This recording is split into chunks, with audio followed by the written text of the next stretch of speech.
Hello, ഇന്ന് നമ്മൾ ചിക്ക്ലെറ്റ് ഫിഷിൻ്റെ മൗത്ത് ബ്രീഡിങ് എങ്ങനെയാണെന്നുള്ളതാണ് നിങ്ങളെ കാണിക്കുന്നത് കേട്ടോ. നമ്മളെ ഫാമിലുള്ള യെല്ലോ ചിക്ക്ലെറ്റ്സിൻ്റെ ഫീമെയിലാണിത്. ഇവരെ വായിലാണ് കുഞ്ഞുങ്ങളെ കൊണ്ടടക്കുക. ഇവർ എഗ്ഗ് ചെയ്തിട്ട് അത് ഫെർട്ടിലൈസായ എഗ്ഗ് വായിൽ കളക്ട് ചെയ്തിട്ട് കൊണ്ടടക്കും. അങ്ങനെ കുഞ്ഞുങ്ങൾ ഫ്രീസിങ് ആയി കഴിഞ്ഞ് കഴിഞ്ഞാൽ നമ്മൾ ഇതുപോലെ ഇതിൻ്റെ വായ് ഓപ്പൺ ചെയ്തിട്ട് പതുക്കെ ഇങ്ങനെ തട്ടി കൊടുക്കും. അപ്പോൾ ഇവർ വായിൽ നിന്ന് കുഞ്ഞുങ്ങളെ റിലീസ് ചെയ്യും.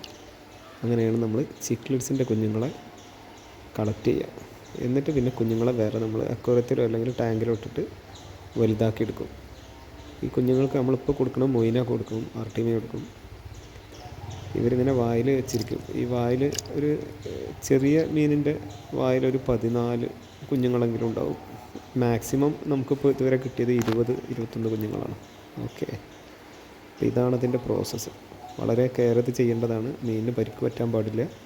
കുഞ്ഞുങ്ങളെങ്ങനെ കളക്ട് ചെയ്യണം എന്താ വെച്ചാൽ മുഴുവൻ കുഞ്ഞുങ്ങൾ നമുക്ക് സേഫായിട്ട് കിട്ടും. കണ്ടില്ലേ, കുഞ്ഞുങ്ങൾ ഓരോന്നോരോന്നായി പുറത്ത് വരുന്നത്. Okay, thank you.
Punya.